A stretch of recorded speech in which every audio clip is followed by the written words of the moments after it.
ദൈവവചനത്തിന്റെ തണലിലായിരിക്കാനായിട്ട് ദൈവം നമ്മെ അനുവദിക്കുന്നതോർത്ത് ദൈവത്തിന് സ്തോത്രം ചെയ്യുന്നു. യൂദയുടെ ലേഖന പഠനം നമുക്ക് തുടരാം. 4ാമത്തെ ക്ലാസ്സിലേക്കാണ് നാം കടന്നു വന്നിരിക്കുന്നത്. ഇതിലെ വിഷയങ്ങൾ ഓൾറെഡി നമ്മൾ ചിന്തിച്ചേ കഴിഞ്ഞതാണ്.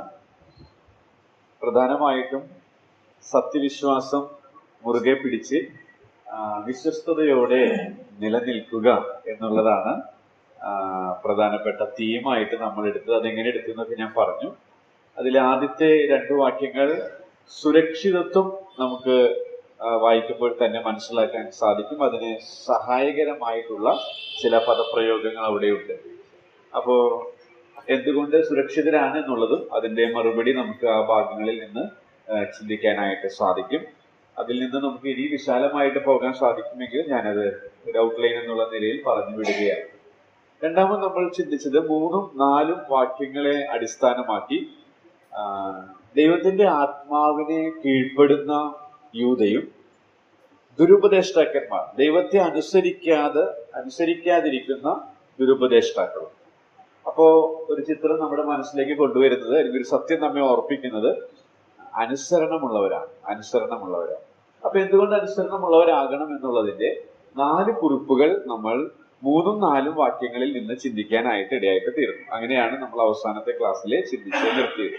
ഒടുവിലായിട്ട് ഒരു കുറിപ്പ് കൂടെ നമുക്ക് അവിടെ പഠിക്കാനായിട്ട് സാധിക്കും. അത് മറ്റൊന്നുമല്ല, 1:4 നമുക്ക് അതിന് ആധാരമായിട്ട് വായിക്കാം. അതിൽ നിന്നുള്ള സൂചനയിൽ നിന്നാണ് ഈ പാഠം പഠിക്കാനായിട്ട് ഇടയായിട്ട് തീർന്നത്. 4ാമത്തെ വാക്യം നമുക്കൊന്ന് വായിക്കാം. യൂദയുടെ ലേഖനം 4ാമത്തെ വാക്യം.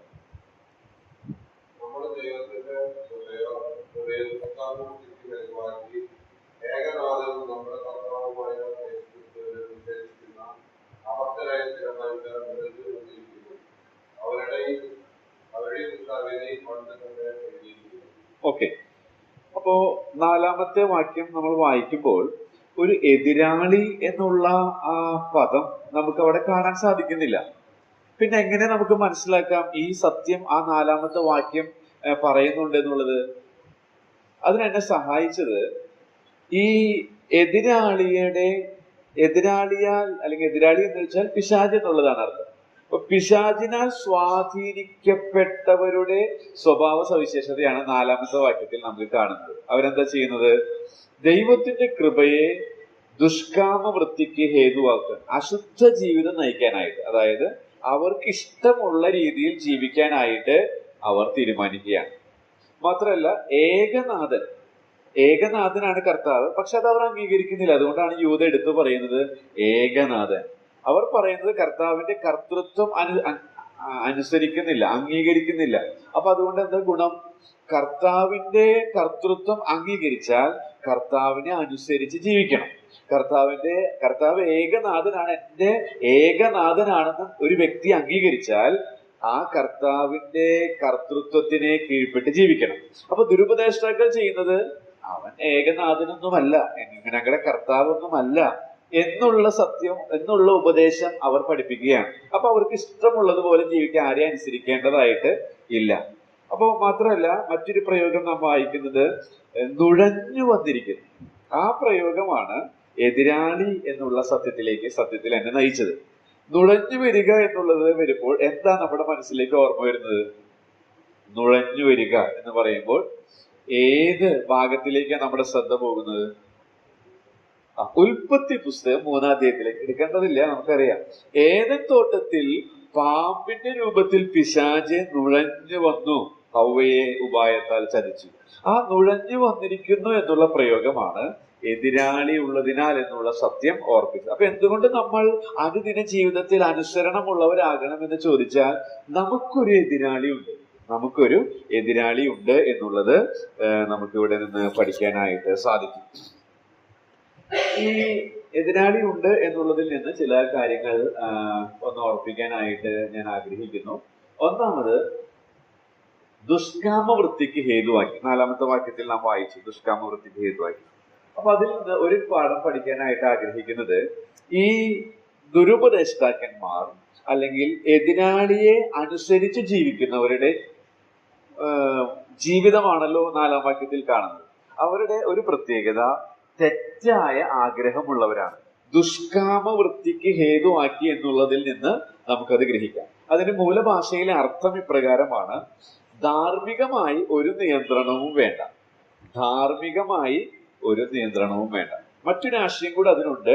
കേവലം സെക്ഷൽ ആയിട്ടുള്ള പാപങ്ങളെ മാത്രമല്ല അവിടെ ഉദ്ദേശിക്കുന്നത്. മൂലഭാഷയിൽ എഴുത്തുകാർ, ഈ വേദ പണ്ഡിതർ പറയുന്നത് തെറ്റായ ലാഭം, സ്ഥാനമോഹം, പ്രശസ്തി, ഇതിനായിട്ടുള്ള ആഗ്രഹം അതിൽ ഉൾപ്പെടുന്നുണ്ട്. അപ്പൊ ദുഷ്കാമ വൃത്തിക്ക് ദൈവത്തിന്റെ കൃപയെ ഹേതുവാക്കി എന്ന് പറയുമ്പോൾ ദൈവത്തിന്റെ കൃപയെ അങ്ങനെ ഹേതുവാക്കാനൊന്നും സാധിക്കില്ല. എന്നാൽ ഭക്തരാണ് തങ്ങൾ എന്ന് നടിച്ചേ, കൃപയുണ്ടെന്നുള്ളത് നടിച്ചേ യൂദയെ പോലെയുള്ളവർ ദൈവസഭയിലുണ്ട്. ആ കാലഘട്ടത്തിൽ ഉണ്ടായിരുന്നു ഇസ്കരിയോത്ത യൂദയെ പോലെയുള്ള ആളുകൾ. അങ്ങനെയുള്ള ആളുകൾ തങ്ങൾക്ക് ദൈവകൃപയുണ്ട് എന്ന് ധരിച്ചേ, എന്നാൽ അവരുടെ ജീവിതത്തിൽ അവർ ധാർമ്മികമായി ഒരു നിയന്ത്രണവും വേണ്ട എന്ന് തീരുമാനിക്കുന്നവരായി. അത് മാത്രമല്ല, തെറ്റായ ലാഭം ആഗ്രഹിക്കുന്നവരായി, മാത്രമല്ല തെറ്റായ സ്ഥാനങ്ങൾ കാംക്ഷിക്കുന്നവരായി, തെറ്റായ പ്രശസ്തിക്ക് ആർത്തിയുള്ളവരായിട്ട് തീരുന്നു എന്നുള്ളതാണ്. ഇതിന് സമാനമായ, ഈ ദുഷ്കാമവൃത്തിക്ക് സമാനമായ പല പ്രയോഗങ്ങൾ അതേ വാക്ക് തന്നെ മൂലഭാഷയിലുള്ളത് പത്രോസിന്റെ ലേഖനത്തിലും മർക്കോസിലും ഗലാത്യറിലും ഒക്കെ കാണാൻ സാധിക്കും. അവിടേക്കൊന്നും നമ്മൾ പോകുന്നില്ല. തെറ്റായ ആഗ്രഹമുള്ളവരാണ് ഈ എതിരാളിയെ അനുസരിച്ച് നടക്കുന്ന ദുരുപദേഷ്ടാക്കൾ എന്നുള്ളതാണ് 4-ാമത്തെ വാക്യത്തിൽ നിന്ന് നമുക്ക് പഠിക്കാനായിട്ട് സാധിക്കുന്നത്. രണ്ടാമതായിട്ട് അവിടെ നിന്ന് മനസ്സിലാക്കാനായിട്ട് സാധിക്കുന്നത് 4-ാം വാക്യത്തിൽ തന്നെ നിഷേധിക്കുന്ന എന്നുള്ളൊരു ക്രിയാപദം നമുക്ക് കാണാം. നിഷേധിക്കുന്ന. അപ്പോ അതിൽ നിന്ന് നമുക്ക് പഠിക്കുന്നത് തെറ്റായ ചിന്തയുള്ളവരാണ്. തെറ്റായ ചിന്ത എന്ന് വെച്ചാൽ തെറ്റായ ആഗ്രഹങ്ങളുടെ പൂർത്തീകരണത്തിനായിട്ട് അവർ ചിന്തകൾ ഉപയോഗിക്കുകയാണ്. അവർ പ്രത്യേകമായിട്ട് ആ കാലഘട്ടത്തിൽ പറഞ്ഞത് യേശു നമ്മുടെ കർത്താവല്ല, യേശു നമ്മുടെ നാഥനല്ല. ആ ഒരു ചിന്ത ജനങ്ങളുടെ ഇടയിലേക്ക് കുത്തിവെക്കുകയാണ്. യേശു ഏകനാഥനല്ല. അപ്പോ യൂദ പറയുകയാണ് അവൻ ഏകനാഥനാണ്, അവനാണ് ഏക കർത്താവ് എന്നുള്ളത് അവിടെ ഊന്നി പറയുകയാണ്. അപ്പൊ തെറ്റായ ചിന്തയുള്ളവരായിരുന്നു ഈ എതിരാളിക്ക് കീഴ്പ്പെട്ട് ജീവിക്കുന്ന ദുരുപദേഷ്ടാക്കൾ എന്നുള്ളത് ആ നിഷേധിക്കുന്ന എന്നുള്ള പദത്തിൽ നിന്ന് നമുക്ക് മനസ്സിലാക്കാൻ സാധിക്കും. മറ്റൊരു കാര്യം, ആ 4-ാം വാക്യത്തിൽ തന്നെ കാണുന്ന മറ്റൊരു പ്രയോഗം അഭക്തരായ എന്നുള്ളതാണ്. അപ്പൊ അതിൽ നിന്ന് തെറ്റായ ഭക്തിയുള്ളവർ. അപ്പൊ എതിരാളിയായ പിശാചിനാൽ നിയന്ത്രിക്കപ്പെട്ട് ഞാനും നിങ്ങളും ജീവിക്കുമ്പോൾ ഈ 3 കാര്യങ്ങൾ നമ്മിലുണ്ടാകും: തെറ്റായ ആഗ്രഹങ്ങൾ, തെറ്റായ ചിന്തകൾ, തെറ്റായ ഭക്തി. തെറ്റായ ഭക്തി എന്ന് പറയുന്നത് ഇവിടെ ഉദ്ദേശിക്കുന്നത് ഭക്തിയുടെ വേഷം ധരിക്കുന്നതിനെയാണ്. ഭക്തിയുടെ വേഷം ധരിക്കുക, അതിന്റെ ശക്തിയെ ത്യജിക്കുക. അത് നാം തിമോഥെയോസിന്റെ ലേഖനത്തിൽ വായിക്കുന്നുണ്ട്. എന്താ അതിന്റെ അർത്ഥം? ഭക്തിയുടെ വേഷം ധരിക്കുക, അതിന്റെ ശക്തിയെ ത്യജിക്കുക എന്ന് വെച്ചാൽ, ആ ഭക്തി എന്നുള്ള പദത്തിന്റെ മൂല ഭാഷയില് ഈ തിരുവെഴുത്തിൽ വെളിപ്പെടുത്തുന്ന ഭക്തിക്ക് അതിൽ തന്നെ ഒരു ശക്തിയുണ്ടെന്നാണ് വേദപണ്ഡിതർ പറയുന്നത്. അത് രൂപാന്തരപ്പെടുത്തുന്നതാണ്. ദിവസം കഴിയും തോറും നമ്മുടെ സ്വഭാവത്തിൽ അത് മാറ്റങ്ങൾ വരുത്തിക്കൊണ്ടിരിക്കും. അങ്ങനെയുള്ള ഭക്തിയാണ് യഥാർത്ഥ ദൈവഭക്തി.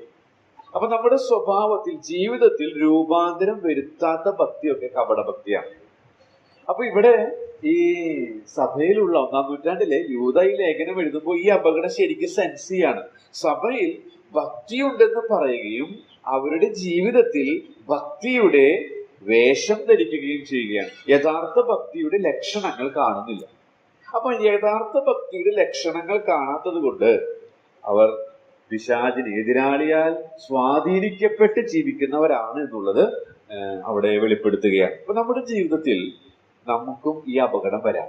1-ാം നൂറ്റാണ്ടിൽ ഇത്രയും കരുത്തരായ, ശക്തരായ അപ്പോസ്തലരുടെ ശുശ്രൂഷ ഏറ്റ ഈ ആദിമ നൂറ്റാണ്ടിലെ വിശ്വാസികൾക്ക് ഈ അപകടം വന്നെങ്കിൽ നമുക്കും ഇത് വരാനായിട്ടുള്ള സാധ്യതയുണ്ട്. അപ്പൊ നമ്മുടെ ജീവിതത്തിൽ ഈ ഭക്തിയുടെ വേഷം നമ്മൾ ധരിക്കുന്നവരാണോ എന്ന് അല്പസമയം ഒന്ന് ചിന്തിക്കുക.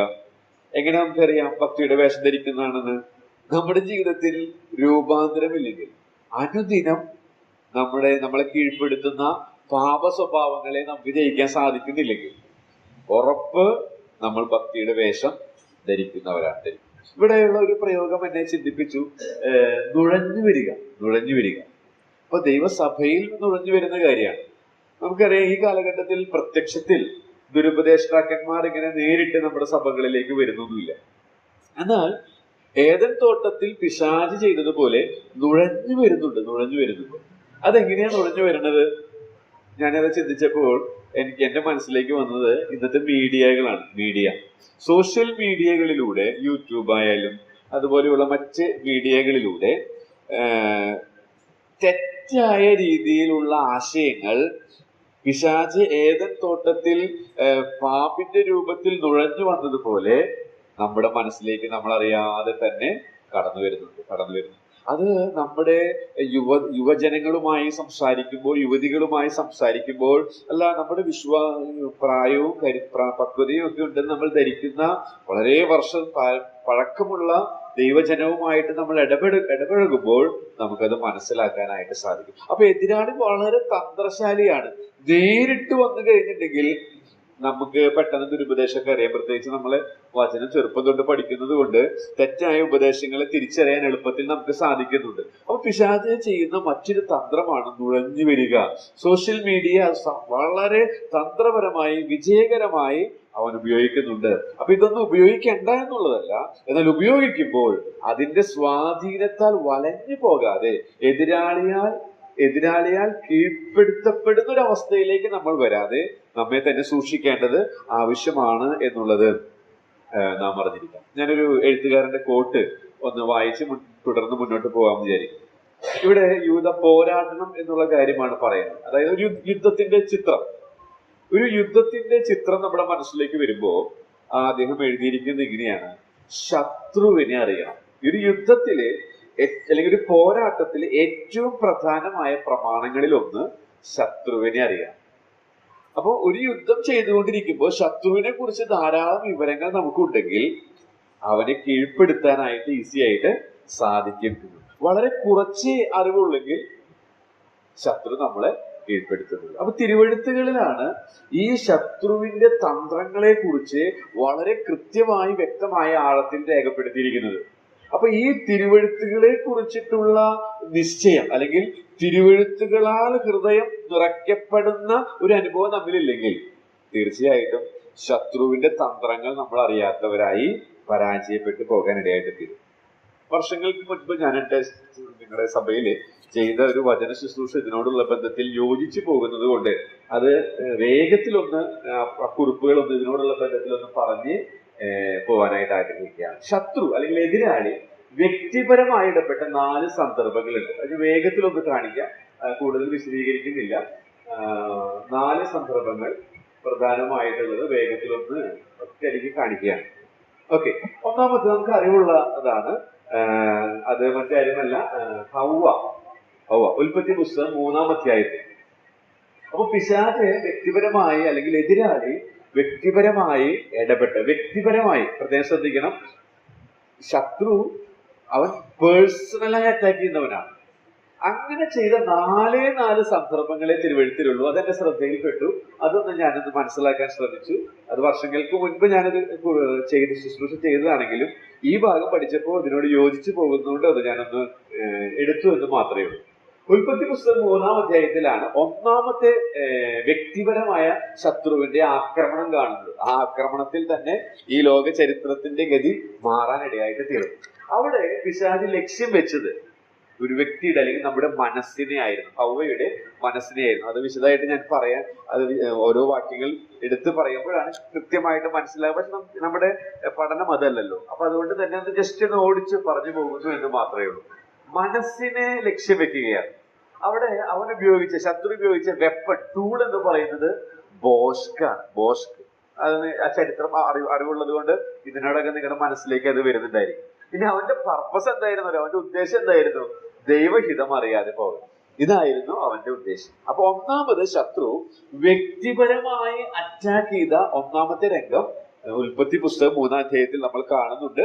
അത് മറ്റൊന്നുമല്ല, ആദിമ പിതാക്കന്മാരാണ്, അല്ലെങ്കിൽ ആദാമിനെയും ഹൗവയെയും അവൻ അറ്റാക്ക് ചെയ്തു. അപ്പോൾ മനസ്സിനെ ആക്രമിക്കുകയാണ്. അവിടെയാണ് പ്രോസസ് സ്റ്റാർട്ട് ചെയ്യുന്നത്, ചിന്തകളൊക്കെ സ്റ്റാർട്ട് ചെയ്യുന്നത്. ഇന്നും അവന്റെ എന്താ പറയാ തന്ത്രങ്ങൾ, അവന്റെ സ്ട്രാറ്റജികൾക്ക് മാറ്റില്ല. പിശാചിന്റെ സ്ട്രാറ്റജി. അതുകൊണ്ടാണ് ഈ തിരുവെഴുത്തുകളാൽ നിറയാൻ പറയുന്നത്. തിരുവെഴുത്തുകൾ നമ്മൾ പരിശോധിക്കുന്ന ശീലം ദിനംതോറും ഇല്ലെങ്കിൽ അവന്റെ തന്ത്രങ്ങൾ നമ്മൾ അറിയുകയില്ല. ഇവിടെ ഇതാ അവന്റെ തന്ത്രം നമ്മുടെ മനസ്സിനെ ടാർഗറ്റ് ചെയ്യും. അങ്ങനെ അവൻ ബോസ്ക് ഈ ദൈവവചനം എന്ന് പറയുന്നത് അത്ര വിശ്വസിക്കാൻ പറ്റിയതിൽ എന്തെല്ലാം തെറ്റുകൾ അതിലുള്ളത്. ഈ സയന്റിഫിക് യുഗത്തിൽ, ഈ ശാസ്ത്രീയമായ കാലഘട്ടത്തിൽ ഇതൊക്കെ വിശ്വസിക്കാൻ പറ്റും. മാത്രമല്ല, മതം വിട്ട മനുഷ്യർ എന്നൊക്കെ പറയുന്ന എസൻസ് ഗ്ലോബൽ പോലെയുള്ള ഒരുപാട് ഗ്രൂപ്പുകൾ വളർന്നുകൊണ്ടിരിക്കും. അവരുടെ കൺവെൻഷന് പണ്ട് 5-6 ആൾക്കാരുണ്ടായിരുന്നെങ്കിൽ ഇപ്പോൾ 1000, 10,000 കണക്കിന് ആളുകൾ, പ്രത്യേകിച്ച് നമ്മുടെ കൂട്ടത്തിൽ നിന്നൊക്കെ പോയിക്കൊണ്ടിരിക്കുകയാണ്. അപ്പോ അവർ പറയുന്നത്, അവർ ശരിക്കും ടാർഗറ്റ് ചെയ്യുന്നത് നമ്മുടെ ദൈവജനത്തിന്റെ മനസ്സിനെയാണ്. മാത്രമല്ല, ബോസ്ക് വിശ്വസിപ്പിക്കുകയാണ്. അപ്പൊ കറക്റ്റായിട്ട് ദൈവത്തിന്റെ പർപ്പസ്, ദൈവത്തിന്റെ ഹിതം അറിയാതെ പോകും. രണ്ടാമത് ഇയ്യോബിനെ കുറിച്ചാണ് നമ്മൾ വായിക്കുന്നത്. അവിടെ പിശാച് ടാർഗറ്റ് ചെയ്ത് നമുക്കറിയാം. ഇയ്യോബിന്റെ ശരീരത്തെയാണ് ടാർഗറ്റ് ചെയ്തത്. വലിയ ചുരണ്ടിക്കൊണ്ടിരിക്കുന്ന ഒരു അനുഭവം. അത് സ്വന്തം ഭാര്യ തന്നെ തല്ലി പറയുന്ന രീതിയിലുള്ള ഒരു അവസ്ഥയിലേക്ക് വന്നു. കഷ്ടതയായിരുന്നു. ഇന്നും ഈ തന്ത്രം പിശാച് ഉപയോഗിക്കുന്നുണ്ട്. കഷ്ടത ഉദ്ദേശം അസഹിഷ്ണുത ഉള്ളവരാക്കി തീർക്കുക എന്നുള്ളതാണ്. കാരണം യാക്കോബിന്റെ ലേഖനത്തിൽ ഇയ്യോബിനെ കുറിച്ച് പറയുമ്പോൾ അവന്റെ സഹിഷ്ണുതയെ എടുത്തു പറയുന്നതിൽ നിന്നാണ് ആ ഭാഗം നമുക്ക് ഓർക്കാൻ സാധിക്കുക. ഞാനത് വിശദീകരിക്കുന്നില്ല. പിന്നീട് നമ്മൾ കാണുന്നത് വ്യക്തിപരമായി നമ്മുടെ എതിരാളി ഏർപ്പെട്ടിട്ടുള്ള ഒരു രംഗമാണ് ദാവീദ്. ദാവീദിന്റെ 21-ാം അധ്യായത്തിലെ കാര്യം നമുക്കറിയാം. ജനത്തെ എണ്ണി നോക്കാനായിട്ടുള്ള ചരിത്രമാണ് നമ്മൾ അവിടെ വായിക്കുന്നത്. അപ്പോ ശരിക്കും പറയുകയാണെങ്കിൽ ഒരു എണ്ണി നോക്കണത് ഇത്രയും വലിയ ഗുരുതരമായ പാപമാണോ? ജനത്തെ, ഒരു രാജ്യത്തിന്റെ അധിപൻ ആ രാജ്യത്തിലുള്ള ജനങ്ങളുടെ സെൻസസ് എടുക്കുന്നത് അത്ര ഗുരുതരമായ കുഴപ്പമാണോ? തീർച്ചയായിട്ടും അക്കാലത്തെന്നല്ല ഇക്കാലത്തും നമ്മുടെ ഇങ്ങനെ പറയാം. ഞാൻ 10-50 സഭകളിൽ ബൈബിൾ ക്ലാസ് എടുത്തു. അപ്പോൾ ആ കണക്കുകളൊക്കെ എഴുതി വെക്കുകയാണ്. അതുപോലെ തന്നെ ഞാൻ 10-500 കല്യാണങ്ങൾ നടത്തി, 5000 പേരെ സ്നാനപ്പെടുത്തി, ഇങ്ങനെയൊക്കെ പറയില്ലേ. ഇങ്ങനെ കണക്കെടുക്കുക എന്ന് പറയുന്നത് അത് ശരിയായിട്ടുള്ള സ്വന്തം മഹത്വം എടുക്കുകയാണ്. അവിടെ ഇച്ഛാശക്തിയാണ്, തീരുമാനമെടുക്കാനുള്ള കഴിവ് അത് ദൈവം നമുക്ക് നൽകിയിട്ടുണ്ട്. നമ്മളൊരു റോബോട്ടായിട്ടല്ല ദൈവം സൃഷ്ടിച്ചത്. രക്ഷിക്കപ്പെട്ടതിന് ശേഷവും ഒരു സ്വിച്ച് ഇട്ടാൽ പ്രവർത്തിക്കുന്ന ഒരു ഉപകരണമായിട്ടല്ല വിശ്വാസികളെ ദൈവം സൃഷ്ടിച്ചത്. നമ്മൾ പ്രകൃതിയിലേക്ക് നോക്കിയാൽ, പ്രപഞ്ചത്തിലേക്ക് നോക്കിയാൽ സോളാർ സിസ്റ്റം ഒക്കെ ഉണ്ട്. എത്രയോ വർഷങ്ങളായി ആ സോളാർ സിസ്റ്റത്തിലെ ആ ഫങ്ഷൻ ഒക്കെ നടക്കുന്നു. ദൈവം കൽപ്പിച്ചാക്കി അത് ഇന്നുവരെ തെറ്റാതെ പ്രവർത്തിക്കുകയാണ്. അവർ വിശുദ്ധരല്ല, കാരണം അവർക്ക് ഇച്ഛാശക്തിയില്ല. ഇച്ഛാശക്തിയുള്ളത് നമുക്കാണ് തീരുമാനം എടുക്കാനുള്ള കഴിവ് ദൈവം തന്നിരിക്കുന്നത്. രക്ഷിക്കപ്പെടുന്നതിന് മുൻപും രക്ഷിക്കപ്പെട്ടതിന് ശേഷവും ആ തീരുമാന ശേഷി ഉപയോഗിച്ചുകൊണ്ട് നാം ദിവസം ദൈവത്തിന്റെ നിയമങ്ങളെ അനുസരിക്കുമ്പോഴാണ് നാം വിശുദ്ധിയിൽ തികഞ്ഞവരായിട്ട് തീരുന്നത്. ഗ്രഹങ്ങളെ നോക്കുമ്പോൾ അവർ വിശുദ്ധിയിൽ തികഞ്ഞവരാകുന്നില്ല. കാരണം അവരെ എങ്ങനെയാണോ സൃഷ്ടിക്കപ്പെട്ടത് അതേ നിയമങ്ങൾ കീഴ്പ്പെട്ട് അവർ പ്രവർത്തിച്ചുകൊണ്ടിരിക്കുകയാണ്. എന്നാൽ ദൈവജന അല്ലെങ്കിൽ മനുഷ്യരെ ദൈവം സൃഷ്ടിച്ചിരിക്കുന്നത് സ്വതന്ത്രമായി തീരുമാനമെടുക്കാനുള്ള കഴിവ്. അത് വിശ്വാസികളും അങ്ങനെ തന്നെയാണ്.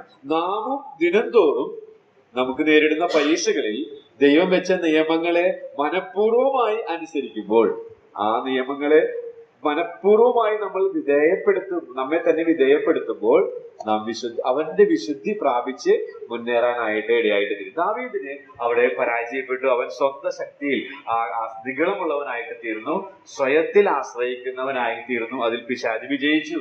പലപ്പോഴും നമ്മൾ അവന്റെ ഈ പാപം അല്ല, മറ്റേ വ്യഭിചാരത്തിലുള്ള പാപത്തെ കുറിച്ചാണ് നമ്മൾ ഹൈലൈറ്റ് ചെയ്ത് ചിന്തിക്കാറ്. എന്നാൽ ദൈവം വെറുക്കുന്ന ഏറ്റവും വലിയൊരു പാപമായിട്ട് നമുക്ക് ദാവീദിൽ നിന്ന് ഇതും പഠിക്കാനായിട്ട് സാധിക്കും. ഒടുവിലായിട്ട് സെക്കറിയ പ്രവചനം നമ്മളത് അധികം വായിച്ചിട്ടുണ്ടാവില്ല എന്ന് ഞാൻ വിചാരിക്കുന്നു. എങ്കിൽ അത് വായിച്ച് മുന്നോട്ട് പോകുന്നില്ല. സെക്കറിയ 3 ആദ്യത്തെ വാക്യങ്ങൾ വായിച്ചാൽ അവിടെ മഹാപുരോഹിതനായ യോശുവ, മോശ കഴിഞ്ഞ് വന്ന യോശുവയല്ല, മഹാപുരോഹിതനായ ഒരു യോശുവ, മറ്റൊരു യോശുവയെ കുറിച്ച് നമ്മൾ വായിക്കുന്നുണ്ട്.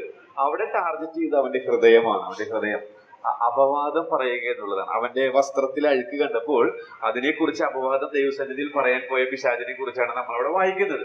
ഉദ്ദേശം ദൈവവുമായുള്ള ബന്ധം തെറ്റിദ്ധരിപ്പിക്കുക. കാരണം ഒരു മഹാപുരോഹിതനെ സംബന്ധിച്ച് അവന്റെ വസ്ത്രം വളരെ വെടുപ്പുള്ളതായിരിക്കണം. വസ്ത്രത്തിൽ അഴുക്ക് എന്ന് പറയുന്നത് അത് ആ ശുശ്രൂഷയെ കളങ്കപ്പെടുത്തുന്നതിന് തുല്യമാണ്. അപ്പോ അതിന്റെ പശ്ചാത്തലം കൃത്യമായിട്ട് മനസ്സിലാക്കാതെ അവനെ അപവാദം പറയുന്ന അപവാദിയായ പിശാചിനെ നമുക്ക് കാണാനായിട്ട് സാധിക്കും. ഞാനിത് പറഞ്ഞു വന്നത്, പിശാച് വ്യക്തിപരമായി നമ്മെ ടാർഗറ്റ് ചെയ്യുന്നവനാണ്. വ്യക്തിപരമായി ടാർഗറ്റ് ചെയ്യുന്നവനാണ്. ദൈവവചനത്താൽ നിറയപ്പെടുന്നില്ലെങ്കിൽ, നാം പാട്ടിൽ ഓർത്തു, ലോകവനാന്തരത്തിൽ പോകുമ്പോൾ എന്നകത്തിൽ നിത്യാമൃത വചനം പൊഴിക്കും, അതാണ് എനിക്ക് അശനം, അതാണ് എന്റെ അശനം, ഭക്ഷണം എന്ന് എമ്മിച്ചെറിയൻ സാർ എഴുതി നമ്മൾ പാടി. അപ്പോ ഈ ലോക വനാന്തരത്തിൽ നമ്മൾ പോകുമ്പോൾ നമ്മുടെ അശനം, നമ്മുടെ ഭക്ഷണം എന്ന് പറയുന്നത് ഈ വചനമാണ്. ഈ വചനത്താൽ നിറയാനായിട്ട് എനിക്കും നിങ്ങൾക്കും സാധിക്കുന്നില്ലെങ്കിൽ പിശാചിന്റെ ടാർഗറ്റ് ഇത് തന്നെയാണ് ഇക്കാലത്തുമുള്ളത്. നമ്മുടെ ഹൃദയത്തെ അവൻ കീഴ്പ്പെടുത്താം, അതുമാത്രമല്ല നമ്മുടെ ശരീരത്തെ അവന് കീഴ്പ്പെടുത്താം, നമ്മുടെ ലക്ഷ്യം, നമ്മുടെ ഇച്ഛാശക്തിയെ അവന് കീഴ്പ്പെടുത്താം, നമ്മുടെ മനസ്സിനെ കീഴ്പ്പെടുത്താനായിട്ട് ഇടേ. അങ്ങനെ നമ്മൾ പരാജയപ്പെട്ടു പോകാനായിട്ട് അതുകൊണ്ടാണ് എഫേസ്യ ലേഖനം 4:27 എത്രയോ വർഷങ്ങൾ കഴിഞ്ഞു, ഈ ചരിത്രങ്ങളൊക്കെ സംഭവിച്ചിട്ട് അനേക വർഷങ്ങൾ കഴിഞ്ഞു, 1-ാം നൂറ്റാണ്ടായി. 1-ാം നൂറ്റാണ്ടിലെ എഫസോസിലെ സഭയ്ക്ക് ലേഖനം എഴുതുമ്പോൾ അപ്പോസ്തലനായ പൗലോസ് 4:27 ഇങ്ങനെയൊരു സത്യം, അല്ലെങ്കിൽ ഇങ്ങനെയൊരു അതിപ്രധാനമായ ഗൗരവമുള്ള ഒരു പ്രമാണം താൻ രേഖപ്പെടുത്താൻ ഇടയായിട്ട് തീർന്നു. നമുക്കതൊന്ന് വായിക്കാം. എഫേസ്യർ 4:27. പിശാചിന് ഇടം കൊടുക്കരുത്. പിശാചിന് ഇടം കൊടുക്കരുത്. അപ്പൊ നമ്മുടെ ജീവിതത്തിൽ പിശാചിന് ഇടം കൊടുത്താൽ ഇതുപോലെയുള്ള അപകടങ്ങൾ ഉണ്ടാകാനായിട്ട് ഇടയായിട്ട് തീരും. അപ്പോ ഇതൊരു ക്ലാസ് ആണല്ലോ, അപ്പൊ അതുകൊണ്ട് ഈ ഭാഗത്ത് നിന്ന് ഒരു ചെറിയ കാര്യം കൂടെ പറഞ്ഞ്, പിശാചിന് ഇടം കൊടുത്താൽ വ്യക്തി ജീവിതത്തിൽ, സഭാജീവിതത്തിൽ, കുടുംബ ജീവിതത്തിൽ ഉണ്ടാകുന്ന അപകടം കൂടെ ഒന്ന് വേഗത്തിൽ പറഞ്ഞ് നമുക്ക് 5, 6, 7 വാക്യങ്ങൾ കൂടെ ചിന്തിച്ച് ഇന്ന് നിർത്തണമെന്നാണ് ഞാൻ പ്രതീക്ഷിക്കുന്നത്. പിശാച് എങ്ങനെയുണ്ടായത്? യെശയ്യാവ് 14, ഓർത്തിരിക്കുക എളുപ്പമാണ്, 14-28. യെശയ്യാവ്, യെഹെസ്കേൽ നിങ്ങൾക്കറിയാം എന്ന് ഞാൻ വിചാരിക്കുന്നു. അപ്പൊ യെശയ്യാ പ്രവചനം 14 യെഹെസ്കേൽ പ്രവചനം 28 നമ്മളൊന്ന് മനസ്സിലാക്കാനായിട്ട് ശ്രമിച്ചാൽ, അക്കാലത്ത് നിലവിലിരുന്ന രാജാക്കന്മാരുടെ വിവരമാണെങ്കിലും അതിലൂടെ ദൈവത്തിന്റെ ആത്മാവ് പിശാചിന്റെ ഉത്ഭവത്തെ കുറിച്ച് നമുക്ക് വെളിപ്പെടുത്തി തരുന്നുണ്ട്. അപ്പോ അത് ഡീറ്റെയിൽ ആയിട്ടൊന്നും പറയാനായിട്ട് ശ്രമിക്കുന്നില്ല. പിശാച് എങ്ങനെ പിശാചായി എന്ന് നമ്മൾ അറിഞ്ഞാൽ ആ കാര്യങ്ങൾ നമ്മിൽ ഉണ്ടാകുമ്പോൾ നമ്മളും ഒരു പിശാചായി, അല്ലെങ്കിൽ പിശാചിന്റെ സ്വഭാവമുള്ളവനായി, അല്ലെങ്കിൽ എതിരാളിയുടെ സ്വഭാവമുള്ളവനായിട്ട് തീരാം എന്നുള്ളത് നമുക്ക് പഠിക്കാൻ സാധിക്കും. അപ്പൊ അതുകൊണ്ട് ഞാൻ അവനെ ഒന്ന് തുറന്ന് കാണിക്കാനായിട്ട് ശ്രമിക്കുന്നു എന്ന് മാത്രമേ ഉള്ളൂ. ഒന്നാമത് എടുത്തു വായിക്കണമെന്നില്ല, അവന്റെ സൗന്ദര്യം. യെശയ്യാവ് 14:12, യെഹെസ്കേൽ 28:12-17 നിങ്ങളിവിടെ കാണുന്നത് പോലെ ആ ഭാഗങ്ങളൊന്നും എടുത്തു വായിച്ചാൽ അരുണോദയ പുത്രനായ ശുക്ര. അപ്പോ ആ പ്രയോഗങ്ങൾ ഇംഗ്ലീഷ് വായിച്ചാൽ നിങ്ങൾക്കറിയാം, ഒരു സ്റ്റാർ എന്നുള്ളത് അവൻ ശരിക്കും ഒരു സ്റ്റാർ തന്നെയായിരുന്നു. അപ്പൊ മറ്റുള്ളവരെക്കാൾ ഞാൻ സുന്ദരനാണ് എന്നുള്ള ഒരു തോന്നൽ. രണ്ടാമത് അവന്റെ മറ്റൊരു പാപം അവന്റെ സാമർഥ്യമാണ്. മറ്റുള്ളവരെക്കാൾ, ആ വാക്യങ്ങൾ നോട്ട് ചെയ്ത് കഴിഞ്ഞ് പിന്നീട് വായിച്ചാൽ മതി, അത് വിശദീകരിക്കാൻ പോയാൽ പിന്നെ തുടർന്ന് മുന്നോട്ട് പോകാൻ വളരെ പ്രയാസമായിരിക്കും.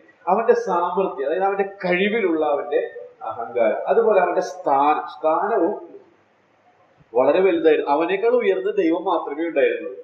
മാത്രമല്ല അവന്റെ മത്സരം. അപ്പോ ഈ 4 കാര്യങ്ങളാണ് അടിസ്ഥാനപരമായി ഏറ്റവും പ്രധാന ദൂതനായ ലൂസിഫറിനെ പിശാചാക്കി മാറ്റിയത്.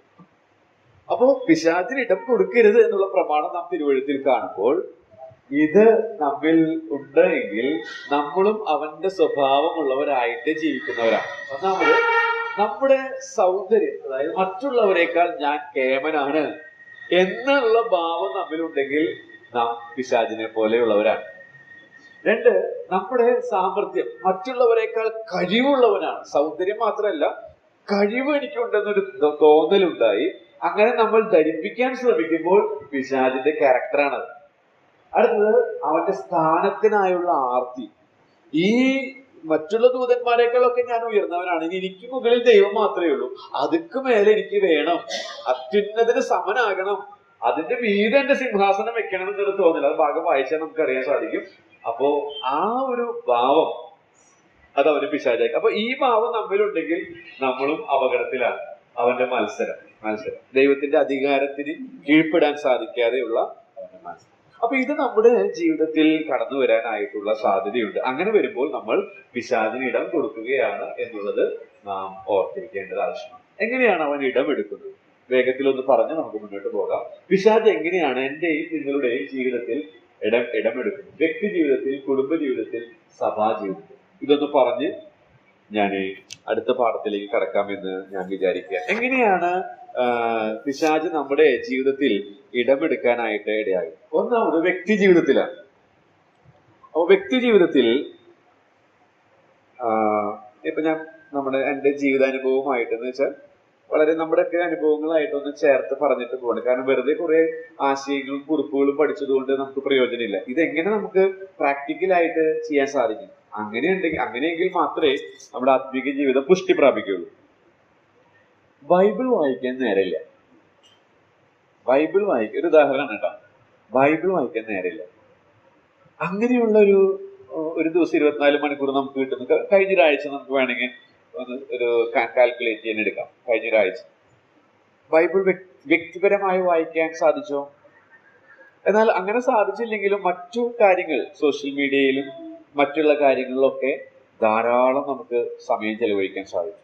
ഇനി വേറെ രീതിയിൽ പറഞ്ഞാൽ, നമുക്ക് താല്പര്യമുള്ള കാര്യങ്ങൾ സമയം ചെലവഴിച്ചതും വ്യക്തിപരമായി വചനം വായിക്കുന്നതിനെ സമയം ചെലവഴിച്ചതും എത്രത്തോളം ഉണ്ടെന്ന് കണക്കാക്കുക. ദൈവവചനത്തിന് നമ്മുടെ ഒരു വ്യക്തിപരമായ ജീവിതത്തിൽ കഴിഞ്ഞ ഒരാഴ്ചയിലുള്ള സ്ഥാനം വളരെ കുറവാണ്. കാരണം പഠിക്കാൻ ഒരുപാടുണ്ട്, എനിക്ക് ഷോർട്സ് കാണാനുണ്ട്, ഇൻസ്റ്റയിൽ അപ്ഡേഷൻ നടത്താനുണ്ട്, വാട്സപ്പ് മെസ്സേജസ് ഒക്കെ എനിക്ക് അപ്ഡേഷൻ ചെയ്യാൻ. ഇപ്പൊ ഇങ്ങനെയൊക്കെയുള്ള കാര്യങ്ങൾക്ക് നമ്മൾ വ്യാപൃതരാണെങ്കിൽ ഉറപ്പ് നിങ്ങളുടെ വ്യക്തി ജീവിതത്തിൽ നിങ്ങൾ പിശാചിന് ഇടം കൊടുത്തു കഴിഞ്ഞു. അതായത് നിങ്ങളുടെ ജീവിതത്തിൽ നിങ്ങൾ വാതിൽ മലക്കെ തുറന്നു കൊടുത്തു, വരൂ, പിശാചിനെ നിങ്ങളുടെ ഫ്രണ്ടാക്കി നിങ്ങൾ ഇൻവൈറ്റ് ചെയ്ത് കഴിഞ്ഞു വ്യക്തി ജീവിതത്തിൽ. ഇനി എന്റെ ജീവിതം ഭയങ്കര ബിസിയാണ്, തിരക്കാണ് എന്നാണ് നമ്മൾ പറയുന്നതെങ്കിൽ നമുക്കറിയാം, നമ്മുടെ വീട്ടിലൊരു ഹോസ്പിറ്റൽ കേസ് വന്നാൽ ഈ തിരക്കൊക്കെ മാറി നമുക്ക് അവിടെ പോകാനായിട്ട് സമയം നമ്മൾ കണ്ടെത്തും. അപ്പൊ നമ്മൾ എന്തിനു പ്രാധാന്യം കൊടുക്കുന്നുവോ അതാണ് നമ്മുടെ ജീവിതത്തിലെ പ്രവൃത്തി പദത്തിൽ വരുന്നത്. തിരുവെഴുത്തുകൾക്ക് നിങ്ങൾ പ്രാധാന്യം കൊടുക്കുന്നുവെങ്കിൽ വ്യക്തിപരമായ ജീവിതത്തിൽ തിരുവെഴുത്തുകൾക്ക് ധാരാളം സ്ഥാനം, സമയം നിങ്ങൾ കൊടുക്കും. എത്ര തിരക്ക് നിങ്ങൾക്കുണ്ടെങ്കിലും, എത്ര പഠിക്കാൻ നിങ്ങൾക്കുണ്ടെങ്കിലും, എത്രമാത്രം ഷോർട്സിന് അടിമയാണെങ്കിലും, എത്രമാത്രം മറ്റു കാര്യങ്ങളിൽ നിങ്ങൾ വ്യാപൃതരാണെങ്കിലും, നിങ്ങൾ എന്തിനാണോ പ്രാധാന്യം കൊടുക്കുന്നത് അതിന് നിങ്ങൾക്ക് സമയം ഉണ്ടായിരിക്കും. അപ്പൊ ഞാൻ പറഞ്ഞു വന്നത്, വ്യക്തി ജീവിതത്തിൽ പിശാചിന് നിങ്ങൾ ഡോർ തുറന്നു കൊടുത്തിട്ടുണ്ടോ എന്നറിയാൻ സിമ്പിൾ ടെസ്റ്റാണ് ഞാൻ പറഞ്ഞത്. എത്രമാത്രം സമയം തിരുവെഴുത്തിന് വേണ്ടി നിങ്ങൾ മാറ്റിവെക്കുന്നു. ഇനി അപ്പൊ ഒരു പക്ഷേ ചില ആളുകളുണ്ട്, ഞാൻ ശ്രദ്ധിച്ചിട്ടുണ്ട്, കുറേ നേരം വചനം വായിക്കും, കുറേ നേരം പ്രാർത്ഥിക്കും. കാരണം അവർക്ക് വേറെ ബിസി ഷെഡ്യൂൾസ് ഒന്നും ഇല്ല, ഒരുവിധം സെറ്റിലായവരാണ് അവരൊക്കെ. പക്ഷേ അവരും പിശാചിന് ഇടം കൊടുക്കുന്നതായിട്ട് ഞാൻ കണ്ടിട്ടുണ്ട്. ഞാൻ പേരുകളൊന്നും പറയാൻ ആഗ്രഹിക്കുന്നില്ല, കാരണം നമുക്ക് വിധിക്കാനായിട്ട് പ്രമാണം, നമ്മെ തന്നെ വിധിക്കാനാണ് പറയുന്നത്. മറ്റുള്ളവർ വിധിക്കാൻ നമുക്ക് അർഹതയില്ല, കഴിയുകയില്ല. കാരണം പുറമേ നിന്ന് നോക്കുമ്പോൾ എനിക്ക് 1% പോലും അവരെ കുറിച്ച് മനസ്സിലാക്കാനായിട്ട് കഴിവില്ല. പിന്നെ എങ്ങനെ എനിക്ക് അവരെ വിധിക്കാൻ പറ്റും, അവരിങ്ങനെയാളാണ്, അവരങ്ങനെയാളാണെന്ന്? കാരണം 1% പോലും എനിക്ക് അവരുടെ ജീവിതത്തെ കുറിച്ച് പുറമേ നിന്ന് നോക്കുമ്പോൾ മനസ്സിലാക്കാൻ സാധിക്കുന്നില്ല. അപ്പൊ ആ 1%ന്റെ അടിസ്ഥാനത്തിൽ, അല്ലെങ്കിൽ അതിന് താഴെയുള്ളതിന്റെ അടിസ്ഥാനത്തിൽ ഞാൻ വിധിച്ചാൽ എന്റെ ജഡ്ജ്മെന്റ് വിലയുള്ളതായി തീരുമോ? നമുക്കറിയാം, ഒരു കോടതിയിലെ ഒരു ജഡ്ജി ഒരു കേസ് വിധി പ്രഖ്യാപിക്കുമ്പോൾ എത്ര പുസ്തകങ്ങളും എത്ര കാര്യങ്ങളും പരിശോധിച്ചിട്ട് എത്ര ദിവസങ്ങൾ എടുത്തിട്ടാണ് ആ വിധി പകർപ്പ് എഴുതിയിട്ടുണ്ടാക്കുക. അപ്പൊ നമ്മളെ സംബന്ധിച്ച് വിധിക്കുക, നമ്മൾ ക്യാമന്മാരായ സുപ്രീം കോടതിയിലെ ചീഫ് ജസ്റ്റിസിനേക്കാളും ക്യാമന്മാരായ ജഡ്ജിമാരാണ്. കാരണം സിമ്പിൾ ആയിട്ടാണ് നമ്മൾ മുപ്പന്മാരെ വിധിക്കുക, ശുശ്രൂഷകന്മാരെ വിധിക്കുക, സഹവിശ്വാസികളെ വിധിക്കുക, സൺഡേ സ്കൂൾ ടീച്ചേഴ്സിന് എല്ലാവരെയും വിധിക്കുകയാണ്, ജഡ്ജ് ചെയ്യാനായിട്ട് നമുക്ക് ഈസിയാണ്. പക്ഷെ ബൈബിൾ പറയുന്നത് നമുക്ക് അങ്ങനെ വിധിക്കാൻ പറ്റില്ല, നമുക്കങ്ങനെ കഴിയില്ല. കഴിഞ്ഞാൽ തന്നെ ആ വിധി ശരിയാവില്ല, കാരണം അവരുടെ 1% പോലും നമുക്കറിയില്ല. പിന്നെ അറിയാത്ത 99% അടിസ്ഥാനത്തിലാണ്, അല്ലെങ്കിൽ അതിനേക്കാൾ താഴെയുള്ള അടിസ്ഥാനത്തിലാണ് നമ്മൾ വിധി കൽപ്പിക്കുന്നത്. അപ്പൊ ഒരിക്കലും അങ്ങനെ ദൈവവചനം പറയുന്നില്ല, പക്ഷെ നമ്മെ തന്നെ വിധിക്കാനായിട്ട് ദൈവവചനം പറയുന്നുണ്ട്. അപ്പൊ ഞാൻ നേരത്തെ പറഞ്ഞതുപോലെ ഒരുപാട് സമയം വചനം വായിക്കുന്നു, പ്രാർത്ഥിക്കുന്നു എന്ന്, അവർക്കും അവരുടെ ജീവിതത്തിലും പിശാചിന് ഇടം കൊടുക്കാൻ സാധ്യതയുണ്ട്. ഒരുപാട് സുവിശേഷ പ്രവർത്തനങ്ങളിൽ വ്യാപൃതനാകും ഞാൻ ശ്രദ്ധിച്ചിട്ടുണ്ട്. എങ്ങനെയാണെന്നറിയാമോ?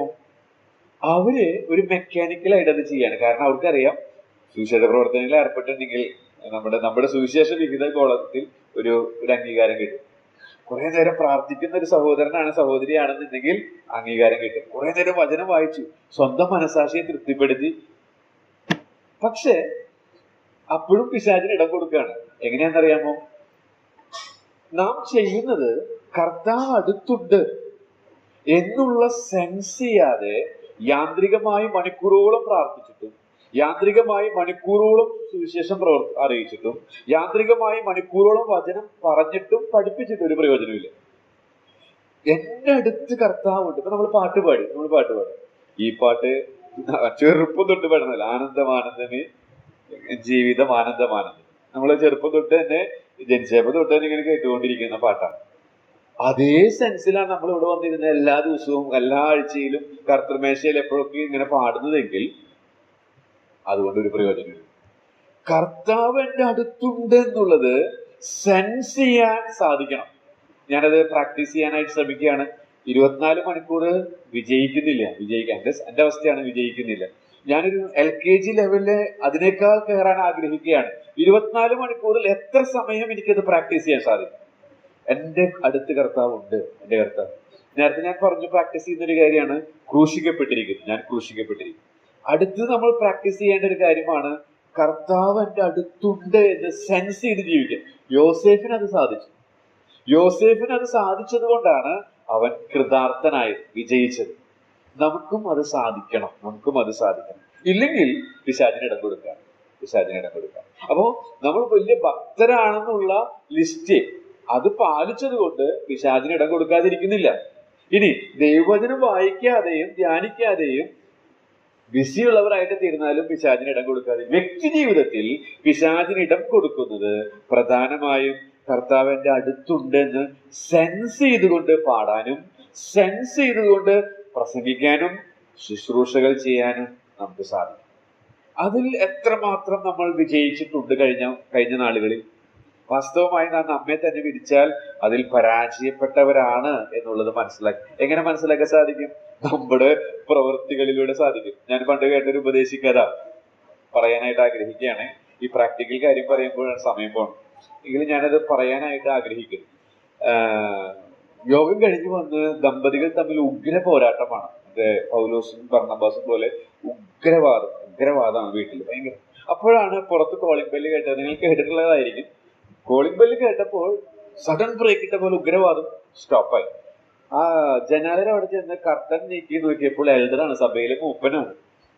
അങ്ങനെ മൂപ്പൻ വന്നു കാര്യങ്ങളൊക്കെ സംസാരിച്ചപ്പോൾ ആദ്യത്തെ ചോദ്യം വന്നിട്ട് കുറെ നേരമായോ എന്നുള്ളതാണ്. അപ്പൊ കുറെ നേരമായോ എന്ന് ചോദിച്ചതിന്റെ അർത്ഥം നിങ്ങൾക്ക് മനസ്സിലായി കാണുമെന്ന് ഞാൻ വിചാരിക്കുന്നു. ഞങ്ങളുടെ തൊട്ടു മുൻപ്, കുറച്ചു നേരം മുൻപ് നടത്തിയ ഉഗ്രവാദം കേട്ടിട്ടുണ്ടോ എന്നറിയാൻ വേണ്ടിയിട്ടാണ്. ഇല്ല, ഇപ്പൊ തന്നെ വന്നേ ഉള്ളൂ എന്ന് പറഞ്ഞു. ഞാൻ പറഞ്ഞു വന്നത്, മനുഷ്യനായ ഒരു വ്യക്തിയുടെ സാന്നിധ്യത്തിൽ നമ്മൾ വളരെ ഭക്തരായിട്ട് തീരുന്നു. എന്നാൽ സാക്ഷാൽ സ്വർഗത്തിലും ഭൂമിയിലും എല്ലാ അധികാരവും ലഭിച്ച കർത്താവ് ലോകാവസാനത്തോളം എല്ലാ തരത്തിലുള്ള നാളിലും നമ്മോട് കൂടെയുണ്ട് എന്ന് വ്യക്തമായി സംശയിക്കാനിടയില്ലാതെ വണ്ണം കൃത്യമായ കൽപ്പന തന്നിരിക്കേ അത് സെൻസ് ചെയ്ത് ജീവിക്കാൻ സാധിക്കുന്നില്ലെങ്കിൽ നമ്മൾ പിശാചിന് ഇടം കൊടുക്കുകയാണ്. നമ്മുടെ കുടുംബത്തിൽ ഉണ്ടാകുന്ന കലഹങ്ങൾക്ക് കാരണം കർത്താവ് അടുത്തുണ്ട് എന്നുള്ള ചിന്ത നമ്മെ ഭരിക്കാത്തതാണ്. നമ്മുടെ തൊഴിലിടങ്ങളിലുള്ള മത്സരങ്ങൾക്ക് കാരണം എന്റെ കൂടെ കർത്താവുണ്ട്, അവന്റെ യോഗ്യതയ്ക്ക് നിരക്കാത്തൊന്നും. ഞാൻ ഒരു സംഘടനയിലെ തെരഞ്ഞെടുപ്പിനോടുള്ള ബന്ധത്തിൽ അവിചാരിതമായി കണ്ട ഒരു കാഴ്ച എന്നെ ഞെട്ടിച്ചു. ചെറുപ്പത്തിൽ ഞാൻ കണ്ടിട്ടുണ്ട്, അതുകൊണ്ട് തന്നെ ഞാൻ അങ്ങനെയുള്ള കാര്യങ്ങളിൽ നിന്ന് ചെറുപ്പത്തിൽ തന്നെ എനിക്കതൊരു വളരെ ഷോക്കായി പോയി. നമ്മൾ വളർന്നു വരുന്ന ഒരു കാലഘട്ടമായിരുന്നു. ഈ റീസെന്റ് ആയിട്ട് നടന്നതിലും ഞാൻ കണ്ടു. അതായത് ചില ആളുകൾക്ക് വേണ്ടിയിട്ടുള്ള അവരെ രംഗത്തേക്ക് കൊണ്ടുവരാനായിട്ടുള്ള അപ്പൊ എന്താ അവിടെ നടക്കുന്നത്? പിശാചിന്റെ നേരത്തെ ഞാൻ പറഞ്ഞല്ലോ, അത് ഓൾറെഡി ഇനിയും ഞാനത് സ്ഥാനത്തിന് വേണ്ടിയിട്ടുള്ള ആഗ്രഹമാണ്. അപ്പൊ എന്താ സംഭവിക്കുന്നത്? ഒരു യാന്ത്രികമായിട്ട് പോവുകയാണ്. കർത്താവ് അടുത്തുണ്ടെന്ന് അവർക്ക് സെൻസ്. അവരൊക്കെ നല്ല കഴിവുള്ള, നമ്മളൊക്കെ വളരെ കേമന്മാരായ ആളുകളാണ്. പക്ഷെ പ്രായോഗിക ജീവിതത്തിൽ അതില്ല. കർത്താവ് അടുത്തുണ്ടെന്ന് സെൻസ് ചെയ്യുന്നില്ല. പിന്നെ അവരുടെ ശുശ്രൂഷകൾ കൊണ്ട് എന്ത് ഫലം. ലോക മനുഷ്യരുടെ മുമ്പാകെയും മറ്റു സഭാജനങ്ങളുടെ മുമ്പാകെയൊക്കെ കുറച്ച് മാർക്ക് കിട്ടാനായിട്ട് അതിൽ അവർ തൃപ്തരാകുകയാണ്. സ്വന്തം മനസാക്ഷിയെ തൃപ്തിപ്പെടുത്തിക്കൊണ്ട് വഞ്ചിക്കപ്പെട്ട് പിശാചിനിടം കൊടുത്തുകൊണ്ട് ജീവിക്കുകയാണ്. കാരണം അവരുടെ വ്യക്തി ജീവിതത്തിൽ അവരുടെ സഭകളിൽ നടക്കുന്ന കാര്യങ്ങളൊക്കെ പിന്നീട് നമ്മൾ കേൾക്കുമ്പോൾ ശരിയാണ്. പക്ഷെ സംഘടനാ രംഗത്ത് അവർ വളരെ ശക്തരും കരുത്തരുമാണ്. സഭാ മേഖലകളിൽ അവർ നേതൃത്വത്തിന് കീഴ്പ്പെടാനോ അതിനൊന്നും അവർ തയ്യാറല്ല. അപ്പൊ ഞാൻ പറഞ്ഞു വന്നത്, നാം പിശാചിന് ഇടം കൊടുക്കരുത്. ഇടം കൊടുക്കുന്നത് എങ്ങനെയാണ്? നാം കർത്താവ് അടുത്തുണ്ടെന്ന് സെൻസ് ചെയ്യാതെ ജീവിക്കുമ്പോൾ നാം പിശാചിന് ഇടം കൊടുക്കുകയാണ്. എന്നാൽ നിങ്ങൾ അങ്ങനെ സെൻസ് ചെയ്ത് ജീവിച്ചു നോക്കൂ. നമ്മുടെ യാത്രയിൽ നമുക്കറിയാം, വണ്ടി ഓടിക്കുമ്പോൾ നമ്മള് വളരെയധികം നമ്മളാണ് കറക്റ്റ് ആയിട്ട് പോകുന്നതെങ്കിലും നമുക്ക് ഉപദ്രവം ഉണ്ടാക്കുന്ന രീതിയിൽ പോയിട്ട് അയാൾ തെറി വിളിച്ചു പോകുമ്പോൾ നമ്മുടെ ഉള്ളില് അത് വളരെ കാം ആൻഡ് ക്വയറ്റ് പീസ് ആയിട്ടുള്ളൊരു അവസ്ഥ ഉണ്ടാകുന്നുണ്ടോ? കാരണം കർത്താവ് അനുവദിക്കാതെ അവനൊന്നും പ്രവർത്തിക്കില്ല. ഈ വിശ്വാസം നമ്മെ ഭരിക്കുന്നുണ്ടോ? കർത്താവിന്റെ അടുത്തുണ്ടെന്ന് ഫീൽ ചെയ്യാൻ സാധിക്കുന്നുണ്ടോ?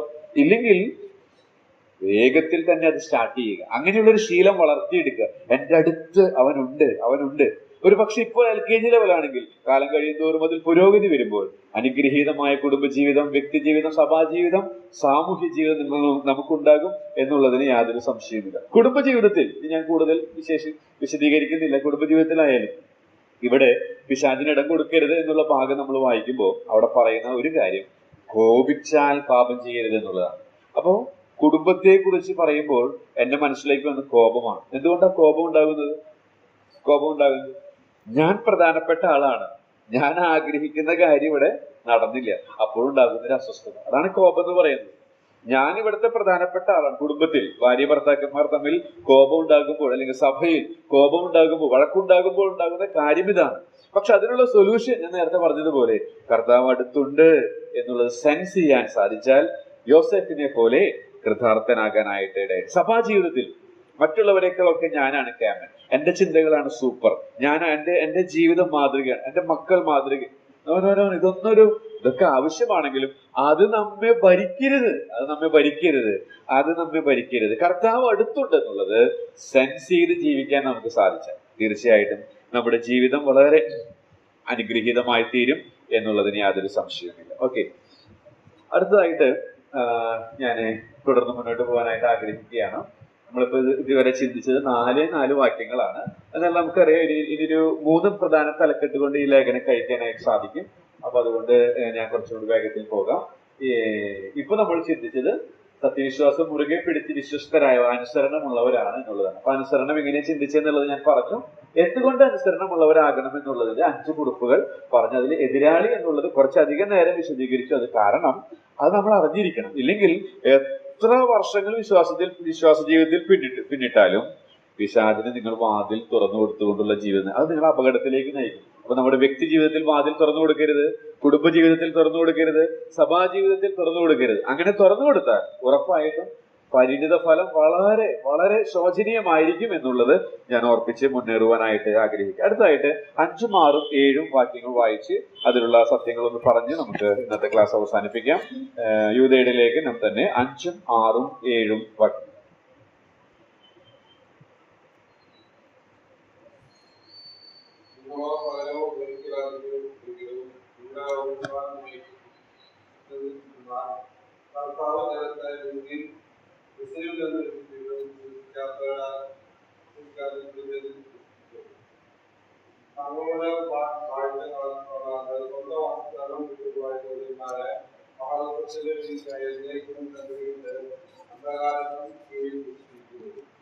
അതുപോലെ സ്വന്തവും ഗോമയും ചുറ്റുമുള്ള ആചരിച്ച് അന്യയുടെ പോകത്തിൽ നടത്തുന്നതിനാൽ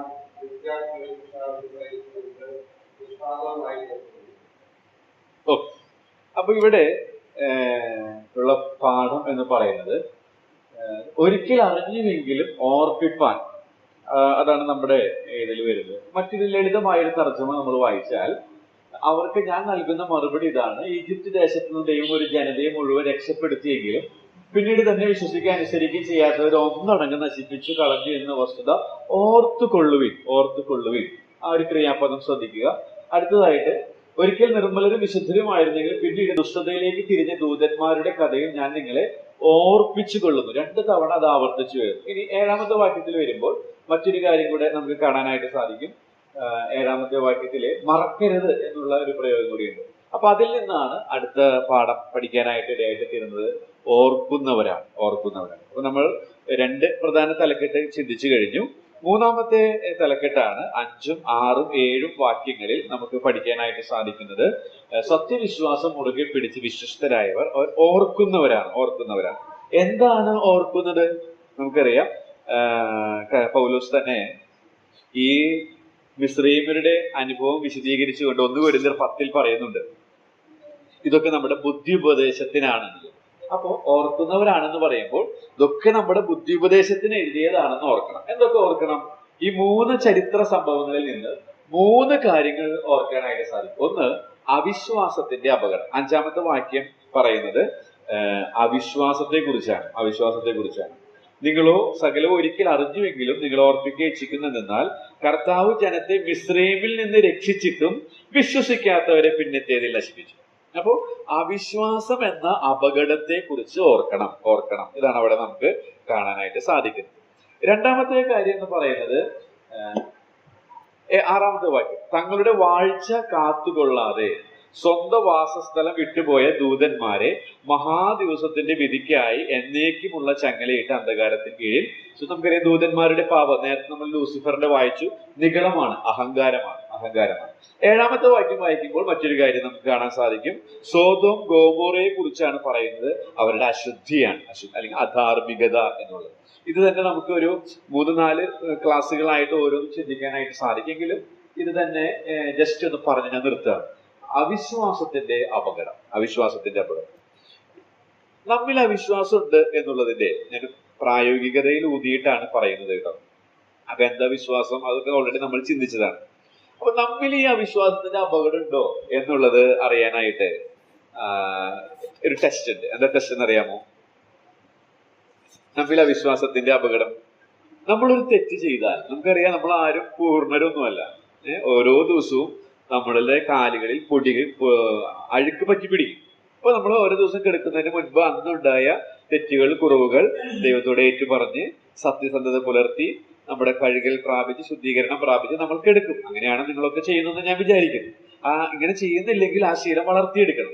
ഓരോ ദിവസവും നമ്മുടെ ചിന്തയിൽ, നോട്ടത്തിൽ, സംസാരത്തിലൊക്കെ വന്നു പോയിട്ടുള്ള കുറവുകൾ ഏറ്റുപറഞ്ഞ് ഉപേക്ഷിക്കണം, നിരപ്പ് പ്രാപിക്കണം. നാം ദൈവത്തോട് പറഞ്ഞിട്ടുള്ള, ദൈവത്തോട് ചെയ്തിട്ടുള്ള ദൈവത്തോടും, മനുഷ്യരോട് ചെയ്തത് മനുഷ്യരോടും പ്രാപിക്കണം. അപ്പൊ യഥാർത്ഥ വിശ്വാസം നമുക്കുണ്ടെങ്കിൽ തെറ്റ് പെട്ടെന്ന് ഏറ്റുപറയും. തെറ്റാണെന്ന് സമ്മതിക്കാനും പെട്ടെന്ന് തിരുത്താനും നമ്മൾ തയ്യാറാവും. തെറ്റ് പറ്റാത്തവരായിട്ട് ആരുമില്ല. അപ്പൊ തെറ്റുകൾ പറ്റുമ്പോൾ പെട്ടെന്ന് തന്നെ നിരപ്പ് പ്രാപിച്ച് സ്വസ്ഥത പ്രാപിക്കാനായിട്ട് ആഗ്രഹമുണ്ടോ? എങ്കിൽ നിങ്ങൾ ഈ അപകടത്തിലല്ല, അവിശ്വാസത്തിന്റെ അപകടത്തിലല്ല.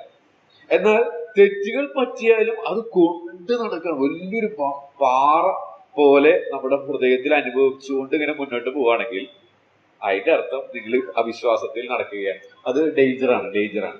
ഇവിടെ പറയുന്ന ഇവർക്കുണ്ടായ അപകടങ്ങൾ 1 കൊരിന്ത്യർ 10 നമ്മൾ പഠിക്കാം, ഇത് ചേർത്ത് പഠിക്കാൻ സാധിക്കും. 5 തരത്തിലുള്ള അപകടം നമുക്കറിയാം. സംതൃപ്തിയില്ലായ്മ, അതുപോലെ വിഗ്രഹാരാധന, വിശുദ്ധിയില്ല, ആശ്രയമില്ല, നന്ദിയില്ല, എന്നിങ്ങനെ പല കാര്യങ്ങൾ നമുക്ക് അവിടെ പഠിക്കാനായിട്ട് സാധിക്കുന്നുണ്ട്. അപ്പോൾ ഞാനത് പ്രായോഗികമായിട്ട് പറയാനായിട്ട് ആഗ്രഹിക്കുന്നത്, തെറ്റ് പറ്റിക്കഴിഞ്ഞാൽ പെട്ടെന്ന് തന്നെ നിരപ്പാകണം, അല്ലെങ്കിൽ അസ്വസ്ഥത നമുക്കുണ്ടോ? അങ്ങനെ ഉണ്ടെങ്കിൽ തീർച്ചയായിട്ടും നിങ്ങൾ ശരിയായ വിശ്വാസത്തിലാണ് മുന്നോട്ട് പോകുന്നത്, നിങ്ങൾ ഡേഞ്ചർ സോണിലല്ല എന്നുള്ളത് നമ്മൾ അങ്ങനെ അല്ലെങ്കിൽ നമ്മുടെ വിശ്വാസ ജീവിതം കാര്യമായ തകരാറിലാണ് എന്നുള്ളത് നമ്മൾ ഓർത്തിരിക്കേണ്ടത് ആവശ്യമാണ്. ഇനി മറ്റൊരു കാര്യം നമുക്ക് കാണാനായിട്ട് സാധിക്കുന്നത് അഹങ്കാരത്തിന്റെ അപകടമാണ്. നേരത്തെ ഓൾറെഡി പറഞ്ഞു കഴിഞ്ഞു അഹങ്കാരത്തിന്റെ അപകടത്തെ കുറിച്ച്, നമ്മുടെ പിശാച് എങ്ങനെയായി എന്നുള്ളത്. അതുകൊണ്ട് ഞാനത് കൂടുതൽ വിശദീകരിക്കുന്നില്ല. പക്ഷെ ഒരു കാര്യം ഓർക്കുക, ഒരു എഴുത്തുകാരന്റെ സ്റ്റേറ്റ്മെന്റ് ഞാനൊന്ന് പറഞ്ഞ് മുന്നോട്ട് പോകാം. സ്വയം ചാർജ് ആവുന്ന ബാറ്ററി പോലെ ആയാൽ മതി എന്നുള്ളത് ഒരു ചിന്ത നമ്മിലൊക്കെ ഉണ്ട്. പക്ഷെ ദൈവം നമ്മെ സൃഷ്ടിച്ചിരിക്കുന്നത് അങ്ങനെയല്ല. സ്വയം ചാർജ് ആവുന്ന ബാറ്ററി പോലെയുള്ള സിസ്റ്റം അല്ല നമുക്കുള്ളത്. പിന്നെയോ പ്ലഗിൽ കുത്തി ചാർജ് ആവുന്നത് പോലെയാണ്. എന്റെ ആശയമല്ല, ഒരു എഴുത്തുകാരനെ ഞാൻ വായിച്ചപ്പോ രസകരമായി തോന്നിയത് കുറിച്ചിട്ടതാണ്. അതായത് നമ്മള് പ്ലഗിൽ കുത്തി സ്വിച്ച് ഇടുമ്പോൾ അതിന് ചാർജ് വരും. ഇതുപോലെ ദൈവവുമായി പ്ലഗ് അല്ലെങ്കിൽ ചേർന്നിരുന്ന് അതിൽ നിന്ന് ചാർജ് ഉൽപ്പാദിപ്പിച്ചുകൊണ്ട് ജീവിക്കുന്ന ജീവിതമാണ് ദൈവം നമ്മെ കുറിച്ച് ഉദ്ദേശിച്ചത്. അല്ല, സ്വയം ആശ്രയിക്കുന്ന ഒരു ജീവിതമല്ല. നിഗളം എന്ന് പറയുന്നത് സ്വയാശ്രയമുള്ളതാണ്. മാത്രമല്ല, ഈ അഹങ്കാരത്തിന്റെ അപകടം മറ്റൊരു കാര്യം എന്ന് പറയുന്നത്, നിഗളം തമ്മിലുണ്ടെങ്കിൽ ഫലകരമായ ജീവിതം നയിക്കാൻ സാധിക്കില്ല. എന്താ കാരണം എന്നറിയാമോ? നിഗളം എന്ന് പറയുന്നത് സ്വയത്തിലുള്ള ആശ്രയമാണ്. എത്ര ശതമാനം നമ്മൾ രക്ഷയ്ക്കായിട്ട് കർത്താവിൽ ആശ്രയിച്ചു? എത്ര ശതമാനം നമ്മൾ രക്ഷയ്ക്കായിട്ട് കർത്താവിൽ ആശ്രയിച്ചു? 1%? 99%? 100%? രക്ഷയ്ക്കായിട്ട് നമ്മൾ എത്ര ശതമാനം കർത്താവിൽ ആശ്രയിച്ചു? 100% ആശ്രയിച്ചു. ഇതേപോലെ അനുദിന വിശ്വാസ ജീവിതത്തിലും 100% നമ്മൾ ദൈവത്തിൽ ആശ്രയിക്കും. എങ്കിലേ നമുക്ക് ഫലം പുറപ്പെടുവിക്കാനായിട്ട് സാധിക്കുകയുള്ളൂ. മുന്തിരിവള്ളിയുടെ അനുഭവം കർത്താവ് പറഞ്ഞത് ചേർത്ത് ചിന്തിച്ചാൽ നമുക്കത് മനസ്സിലാക്കാനായിട്ട് സാധിക്കും. ഒടുവിലായിട്ട് അധാർമികതയുടെ അപകടം, അധാർമികത, അശുദ്ധി. അശുദ്ധി എന്ന് പറയുന്നത്, അല്ലെങ്കിൽ അധാർമികത, പാപം, അതിന് ഒരു എഴുത്തുകാരന്റെ കോട്ട് എപ്പോഴും എന്റെ മനസ്സിലുള്ളത്, അതിന് ഏറ്റവും നമ്മൾ അഴുക്കായിട്ട് ചിന്തിക്കുന്ന ഒരു വസ്തുവായിട്ട് ഉപയോഗിക്കണം. അല്ലെങ്കിൽ നമ്മുടെ ഏറ്റവും വലിയ വീക്ക്നെസ്, അത് ഏറ്റവും വലിയ അഴുക്കിനോട് ഉപയോഗിക്കുക. ഇപ്പൊ ഉദാഹരണം പറയാം, നമ്മുടെ മാലിന്യം.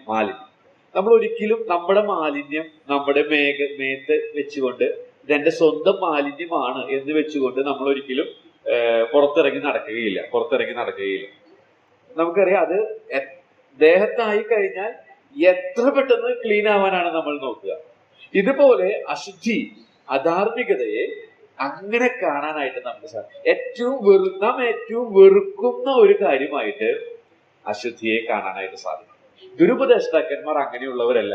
അവർ അശുദ്ധിയിൽ, അധാർമികതയിൽ രസിക്കുന്നവരാണ്, നിഗളത്തിൽ രസിക്കുന്നവരാണ്, അവിശ്വാസത്തിൽ നിഗളിത്തരി.